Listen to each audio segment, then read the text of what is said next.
Facebook setting up.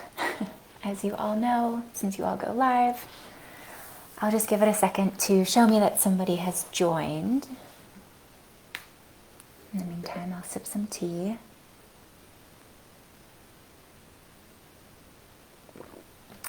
And if you are joining, feel free to just pop in and say hello. And if you have any questions that weren't captured before, please feel free to just put them in, and I will do my best to answer whatever comes forward. Yay, I see somebody is here. Hello, hello. Feel free to say hi. Just giving it a moment for others to join. And if you have any questions that you really want answered tonight, or anything that comes forward throughout this whole show and tell, please feel free to share, and I will, if I don't have an answer today, I will get back to you with some thoughts. Yay, I think it's working. Okay, I haven't seen any comments yet, but I do see that 3 people are watching. I always have trouble with Facebook Live, so it always makes me nervous. Okay, I'm going to start diving in, so anyone who joins later, they can come back to the beginning of this. I have a lot of information to share, and obviously want to give a little intro about who I am and why I'm here talking about branding in an Akashic Records group.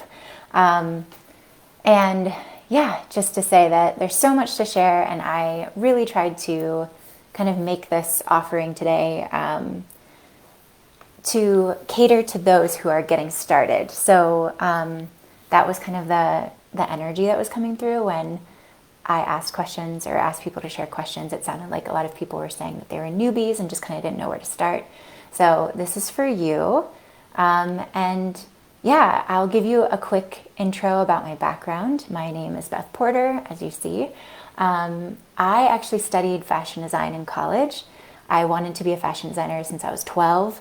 I've been in I've been in art and design for a really long time. And I worked in that industry a little bit after college for about 4 years. And then I ended up landing at a branding agency and working in brand and marketing and trend for a long time. And then my last role was a creative director for a supplement company. So I sort of had my spiritual awakening, maybe several spiritual awakenings along the way, and shifted into studying the healing modality that I now practice, and made that full transition last March, right before COVID got really big. Conveniently or inconveniently, I'm not really sure at this moment, just taking it as it comes. But my thought was that, okay, I'm done with branding, I'm done with design. I only want to design my own things or just create art or something for fun. But it's interesting because it's been sneaking back up in my life in some interesting ways. And yeah, I just saw, a space in this group to be able to share some of the information that I have found helpful as I've created my own brand. And as I've worked, alongside other people in this space that are healers or artists or, small business entrepreneurs, where you don't hire a whole brand agency to build your brand story and, make sure that everything is following that sort of cadence. So I hope that's making sense. So yeah, I am here to share that with you. And again, please ask any questions that come forward for you, and I'll try to answer them. If you already are messaging, then that means I'm not seeing comments, which is really sad. So I hope that's not true, but we'll go forward anyway. So I wanted to first start with what is a brand, and not go into like the real definition of brand, but I just would encourage you to think of your brand as an essence or an energy that you are putting out into the world. Everything stems from that essence, that aura, that energy. And as you're building it, you can think about engaging all of the senses from, feelings and emotions to sight, actually what people are seeing, from a color perspective or from a font perspective. Imagery, obviously, sight's going to be a huge one, but even smell. Like think about your brand essence, and if there is a smell that should be associated with it, if sage or Palo Santo, if it's more of a sage or more of a Palo Santo, like tune into what your brand is. You can also think about the sound, if there were, if there was music that you would put to your brand, or, to this essence or this energy of what you're creating, what you're showing up as in the world. What would that sound like? Would it sound like high energy and upbeat, or would it sound like a soft, calm, babbling brook? You don't actually have to pick, songs and things like that, but allow yourself to kind of get bigger or more expansive, or just kind of outside of just the visual, to really get into the whole energy of it. It's sometimes, we'll go into that in a moment, but also thinking about physical touch. So again, kind of like hitting all of the senses. Physical touch would come into play if you have business cards, or if you have any sort of printed materials or actual product, like those kinds of things. Kind of understanding what that is up front understanding your brand essence, gives you a place to always like check in with and to play from. So if we think about, a brand is essentially recognizable when you notice it, when you see it and you're like, oh, that's Kylie's group. She just rebranded essentially, changed the look, tone, and feel completely, and, put her face on it, and is taking this like different type of ownership of this group. This is Kylie's group now. It's not just the Akashic, whatever it was called before, the Akashic Soul. Sorry, I don't remember the name of the group, but, that the tonality of that has shifted intentionally, right?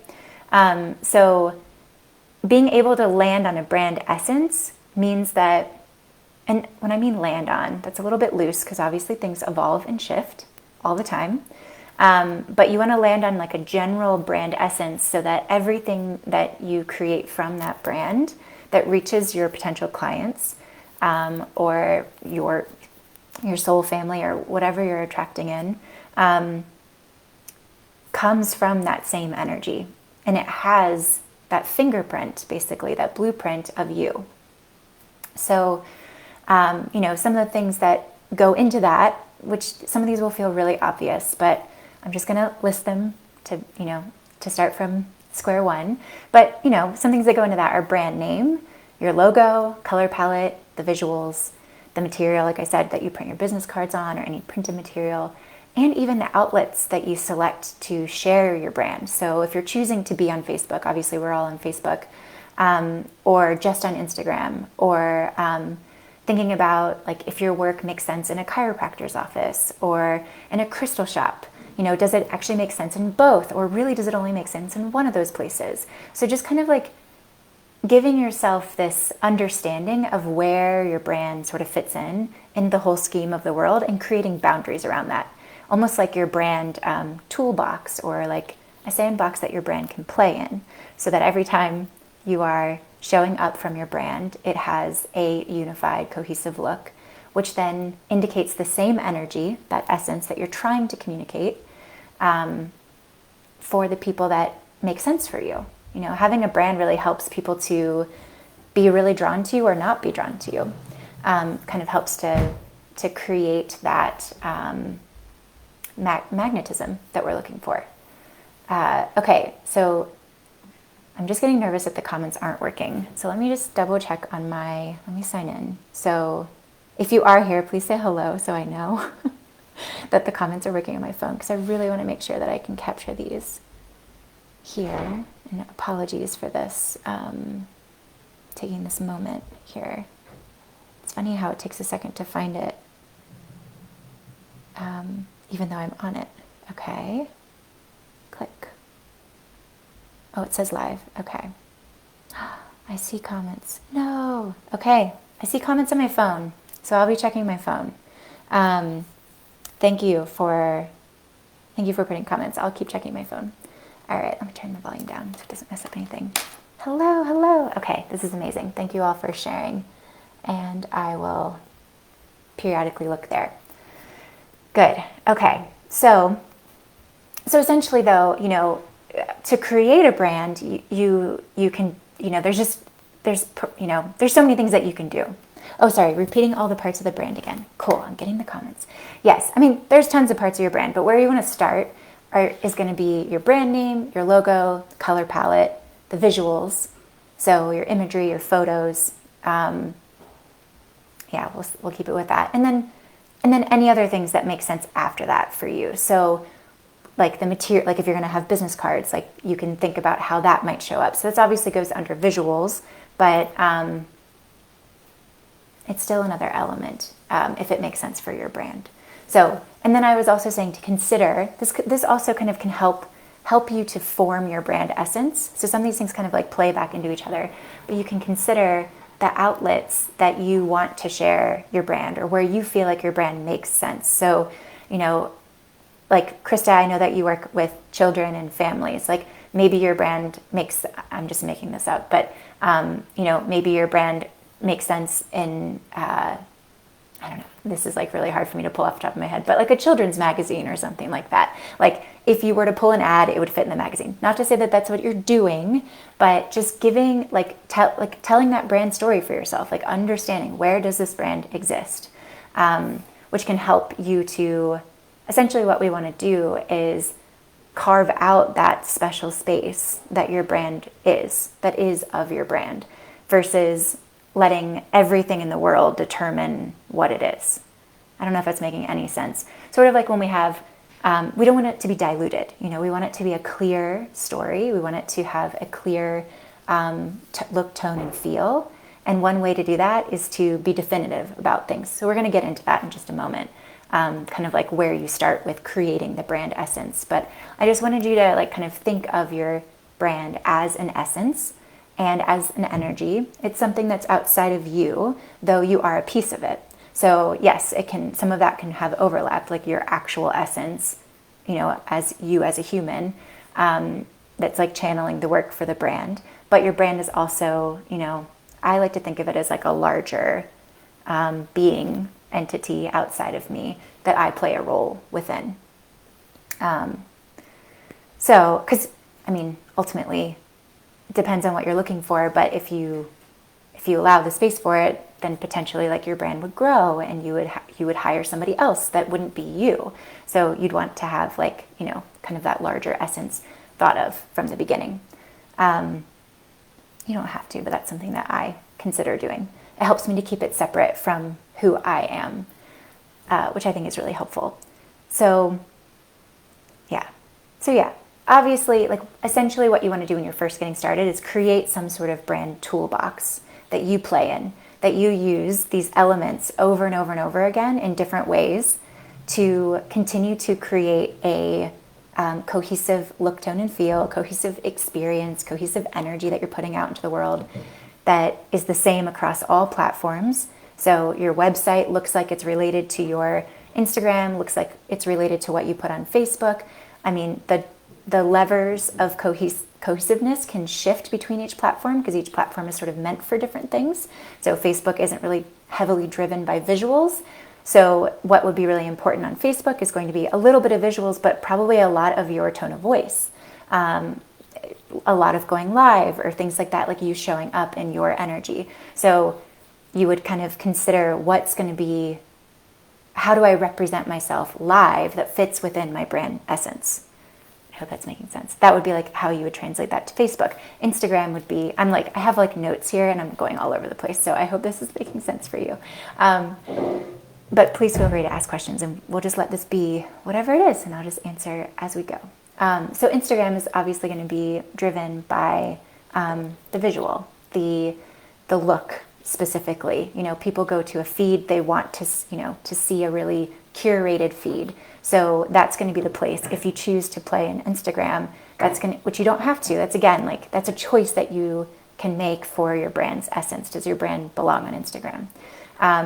But if it does, and if that's the place you want to play, it's going to be highly visual. So you're going to want that to be like the number one lever that you're pulling there, versus you know, your tone of voice would probably come in second. So and then, you know, email, obviously there's going to be some visual, but it's going to be a lot of your voice because it's going to be email. You know, people are there to read it. Okay. So I just want you to know, like, yeah, when you first get started, and obviously I'm getting overwhelmed just trying to like back up and explain, even though I felt like I had it all listed out. But when you first get started, it can be really overwhelming. You can be stuck in that like decision paralysis. So I have a couple of like tips for getting you going and getting things started, whether you're building this on your own or hiring someone. So I've worked with some of my peers, other coaches in this industry that hired people, and you still need to know some of this yourself so that you can evaluate what they're bringing to you. You still want to be the driver. You don't want somebody that you're hiring to create your brand for you without you having any input there. Because you want it to be authentic, especially in the space as coaches, healers, intuitives, people that are doing one-on-one and group work. When you're sort of the energy behind the brand, you really want to make sure that you know what it's really about and that you can evaluate it. Just know that there are several ways that you can go about this. So, if you don't resonate with how I share it, don't give up. Like, just look for somebody else or call in somebody else that like makes sense for the way that you want to learn it. I tend to because I came from corporate branding space, reject all of the corporate branding lingo. And it really annoys me when I'm working with somebody who talks that way. So I have, my own special way of talking about branding that feels good for me. So just know, that concept that there's just so many ways to get where you want to go. There isn't just this one right path. There's no need for you to get your brand perfect the first time that you launch it.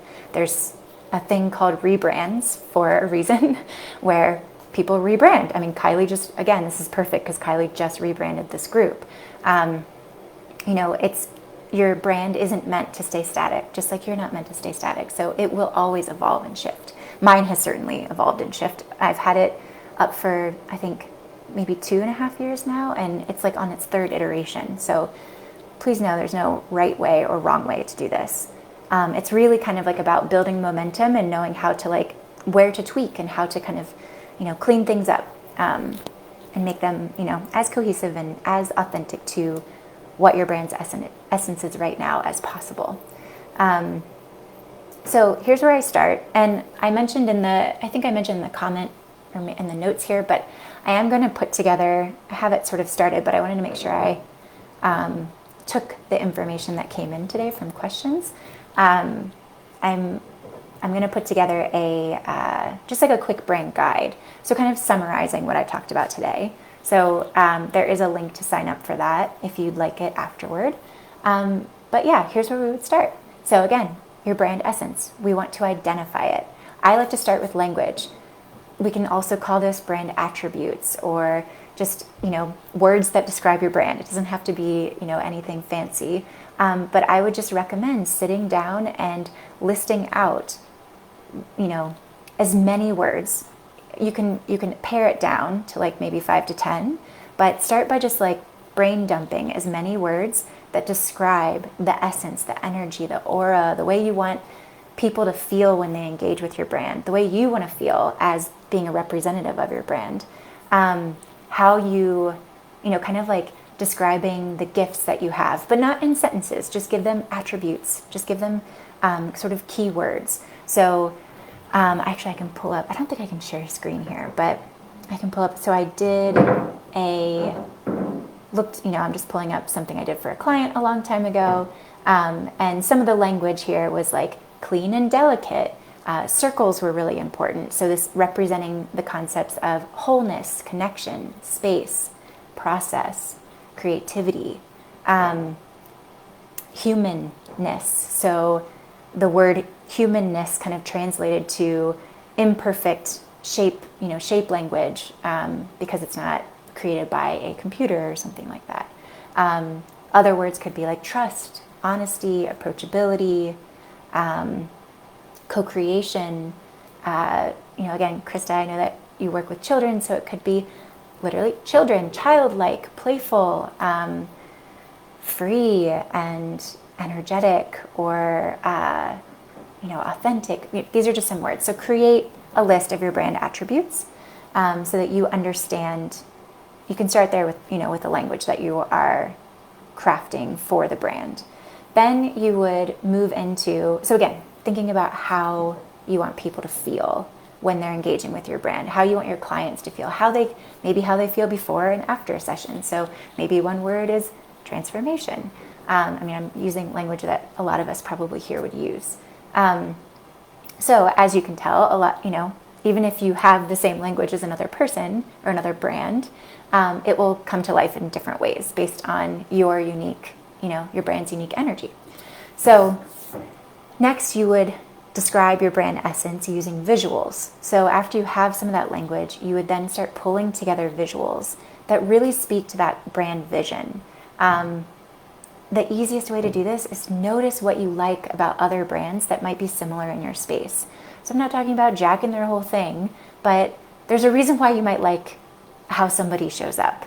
So noticing what that is about that brand that you like. And it doesn't have to be somebody in your space. It can be a furniture brand, or it can be, I always think of like home goods and interiors, or maybe you're like somebody who really likes cars and you're really obsessed with the branding of some type of car. Like, let yourself be drawn to or notice what you are drawn to in the world and pull those visuals, almost like a vision board. Like, here's what I'm like, here's what I'm sparking to for this brand. And then you start to pare it down. What actually really makes sense here? What makes sense with the language that, I'm just making sure, here we go, cool. The language that I've already listed as the attributes. And, just have that vision together from a visual perspective. And then you'll want to notice what color palettes start to emerge from there. What is feeling good that feels right for your brand essence based on the language that you're using, based on the energy you want people to feel? What colors are starting to show up for you?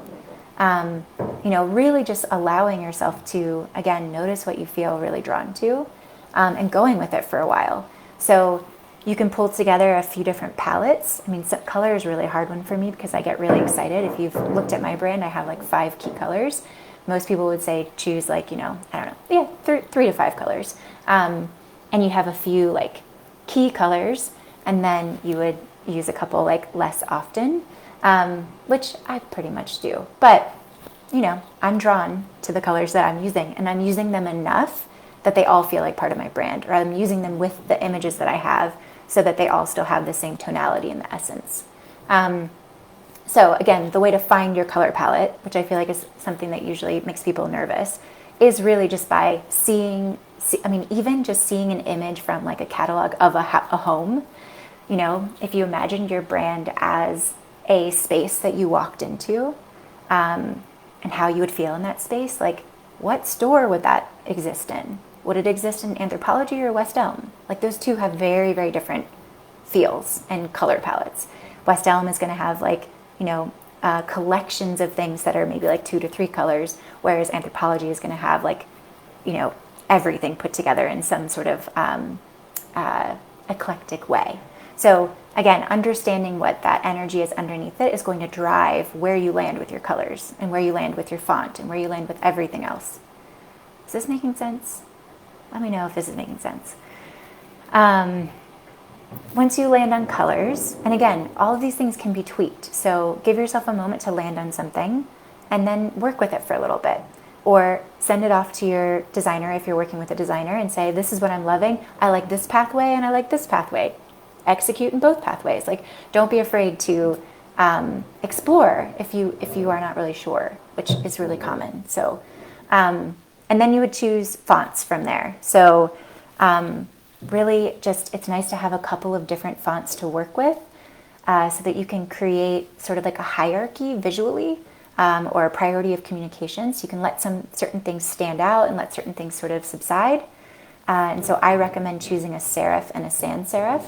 And all that really means is serif are the fonts that have the little feet on them, and the sans serif doesn't have any feet. So a sans serif example would be Arial, or Arial, however you say it. And then a serif would be a Baskerville or something like that.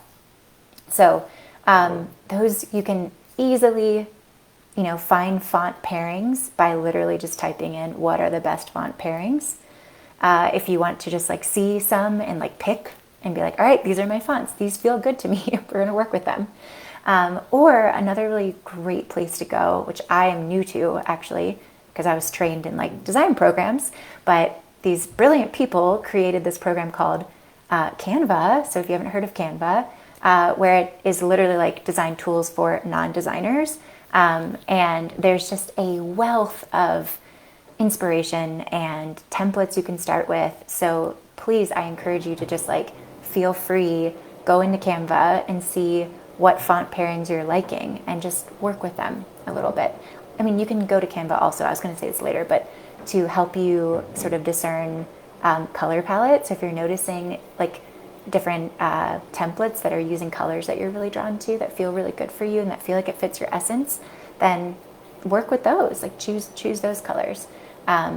Also, if you're trying to put together a logo, which I'll get into in a minute, you can use some of their elements to either be inspired by, Canva is amazing. I literally just learned about it like earlier this summer, and I was like, why am I paying for my Adobe? Like, why am I building all of my elements from scratch? Anyway, now that I know, I've had to like train myself in it, but it doesn't take that long. Just give yourself some time with it, and it's amazing. Whoever decided to do that is brilliant. But anyway, so use that as inspiration. Like, feel free to use it as inspiration. And I've even seen people like grab one of the free elements and put their name on it and call it a logo. And I wanted to get to logo. I'll just skip to that right now, because for this work as a healer, this is my personal opinion. So take it or leave it. If you feel really tied to having a logo as a healer, a coach, a guide, whatever you're calling yourself, an intuitive, I'm trying to think about the names that we might use in this group. Obviously artists as well. If you really feel called to use a logo, great, go for it. Just know it's not something you have to have. A logo, let me reframe. There's a logo mark. There's like logo, which could just be your name or your brand's name. So my brand's name is Earth and Ether. And I'll talk about names in a second as well. So my brand's name is Earth and Ether. And I did have someone design that for me. I have a background in design, and I didn't even design it myself because I knew I would get, I'm going to talk about this later, but if you're going to get hung up on something forever, then just ship it off to somebody else. So back in the day, I did some trades with my really talented friend, and I asked her to design my logo, but I did all these things up front. I grabbed all of the brand attributes, I put together imagery, I said, this is what I'm looking for, this is what I feel, this is what I'm liking, this is what feels right for me right now, and she came back with the logo that I'm using. So there's the primary logo, which is just the name of your brand. And then there's also a logo mark. So thinking about, I'll just use Apple, or let me use Nike actually, because Nike's like 90s old school. But think about Nike, and you see the word Nike, that's a logo. But then also they have a logo mark, which is a swoosh.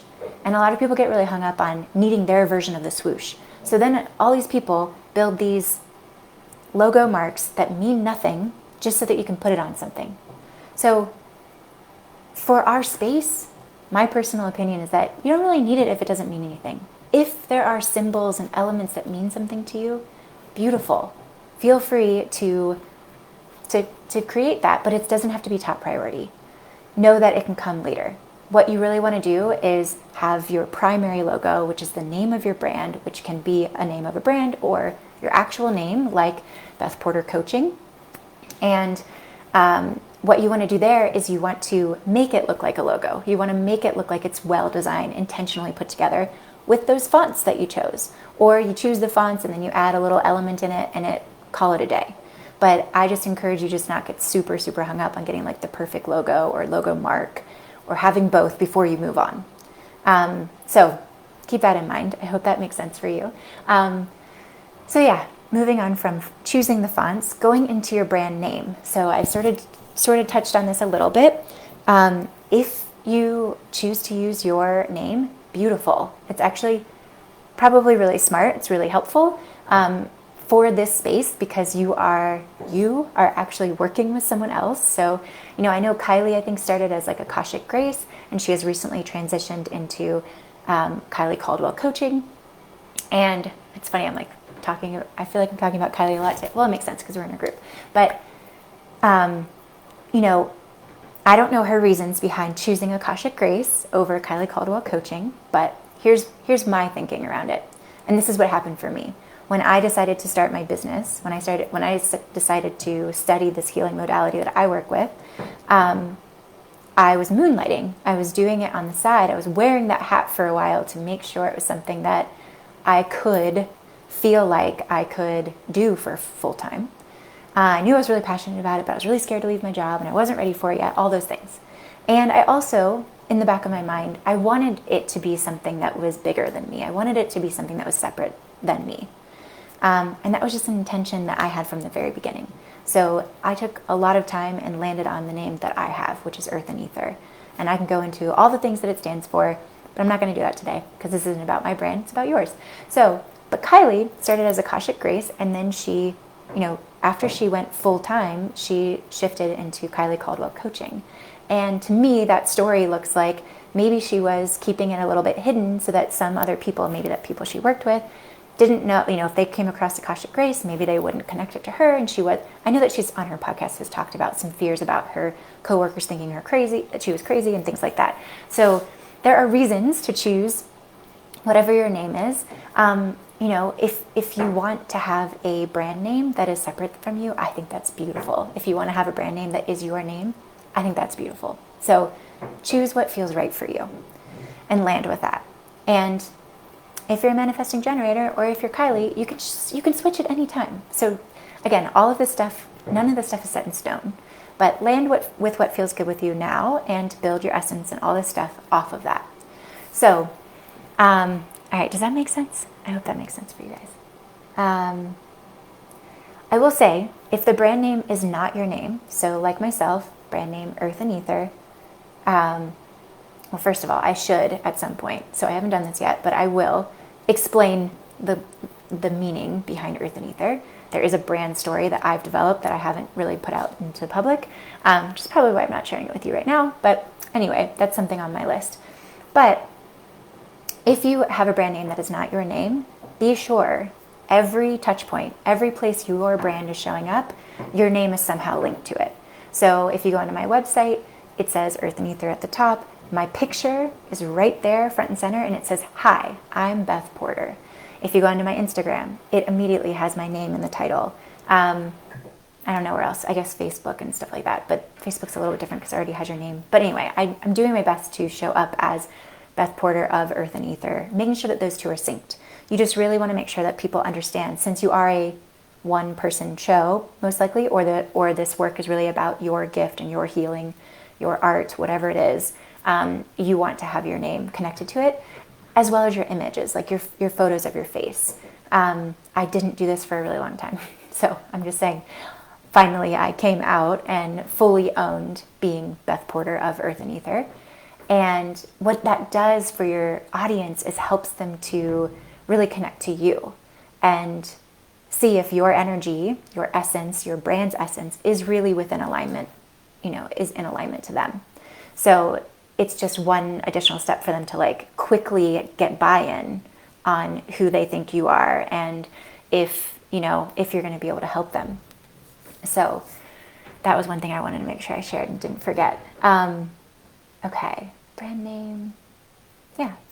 All right. So the next thing I was going to talk about is, and I know we're going a little bit over, so I'll try to wrap this up. On cohesiveness. So somebody had asked about that in the comments, and and I'm thinking of this as when you want your brand to look cohesive across all your platforms, I like to think of it as sort of like, how are people experiencing your brand?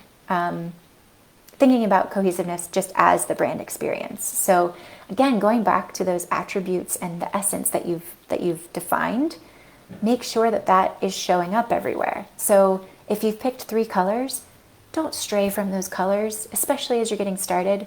I have a really hard time with this, so I feel you, but if you've picked colors, if you've picked elements, looks like Kylie's using roses, so for this group, so things that she creates or her designer creates for this group will have that palette, and they will have the roses or some element of florals probably, and the same font.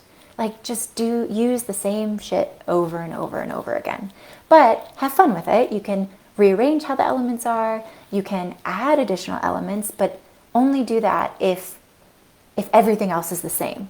So keeping enough of a brand foundation that looks like what you've already built, and then you can add in something new. So this summer, for me, my colors started getting more bold, more how they are now. I was super, super soft when I first started, and I also didn't use the color black as text.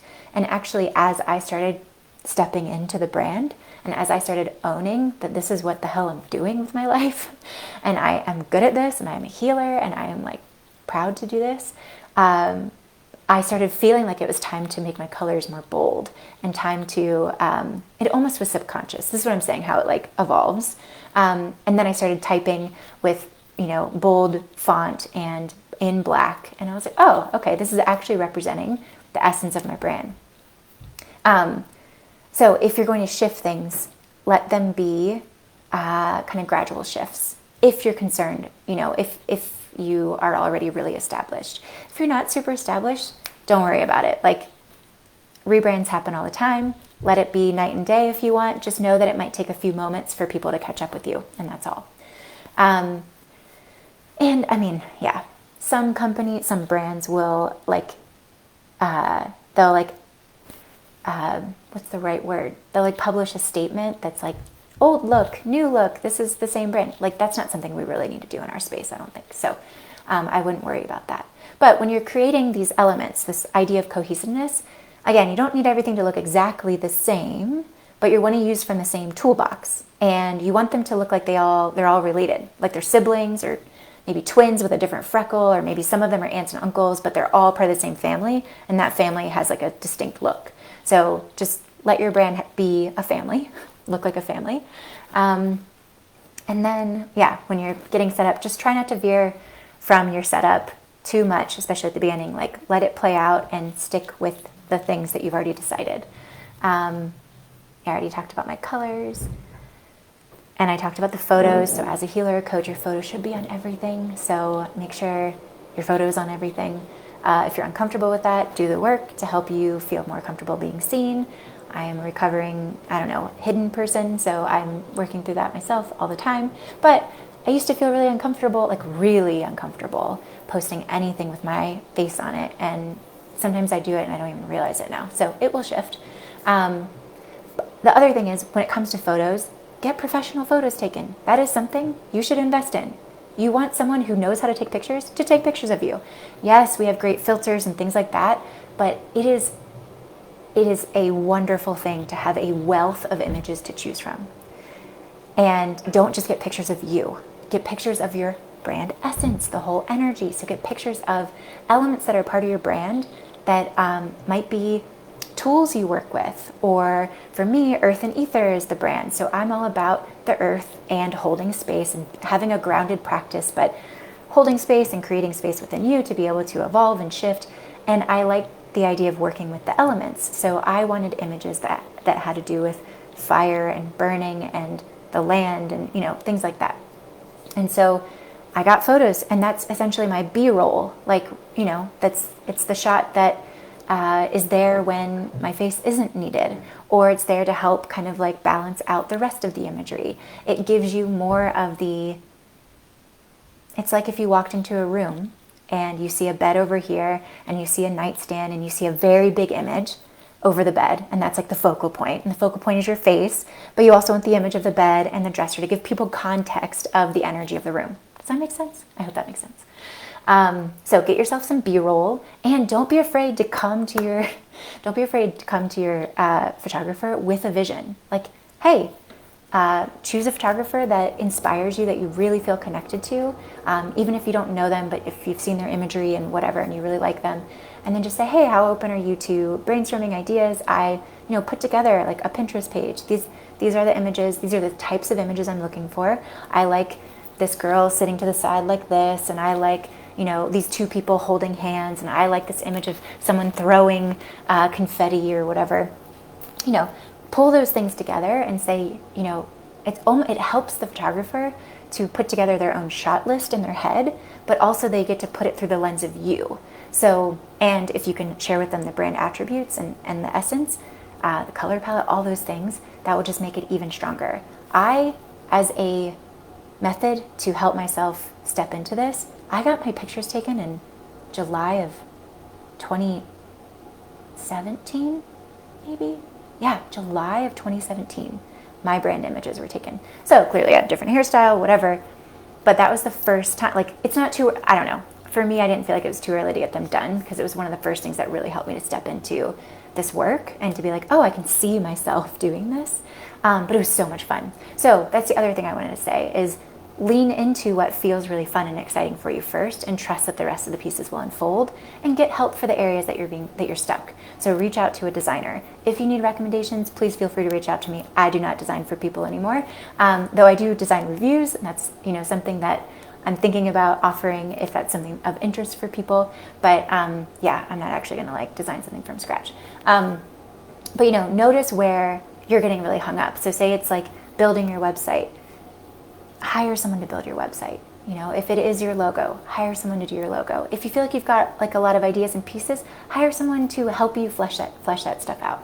It's super, super worth it. You really want to be spending your time in like your zone of genius, which is going to be your healing modality, or all those things. So definitely feel free to see where you can delegate and offload and invest in the help there.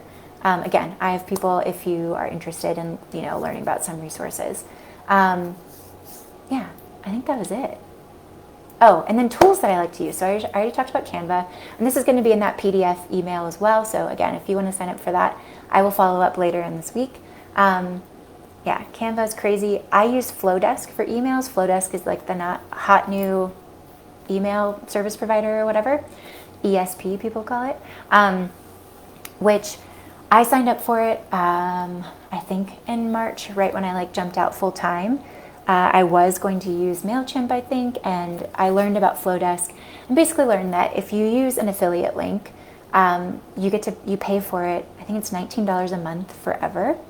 And it's beautifully, like, it is so easy to use, and it's just so many fun design options. There's so many templates. It's really easy to create beautiful emails. So if having a beautiful visual expression is important to you, I would highly recommend Flowdesk. They also have a Facebook community for free, so you can check them out a little bit beforehand. But that will be in the follow-up. And then also Pinterest for capturing your ideas and inspiration. Also, if you're working with a graphic designer or something, it's great to invite them to your board so that they can get into the energy. Unsplash.com is beautiful for high-quality free images, so that aren't cheesy stock photos. I think that oftentimes you find a lot better than Shutterstock, which you have to pay for. Yeah, I think that's it. So if this resonates for you, I hope this was helpful. Please feel free to reach out with additional questions, or if there's like a certain area that you're looking for more clarity around. And what was I going to say about that? I don't know. This was a delight, and I'm looking forward to hearing from you. I hope you have a beautiful night, and then we'll talk soon. Bye.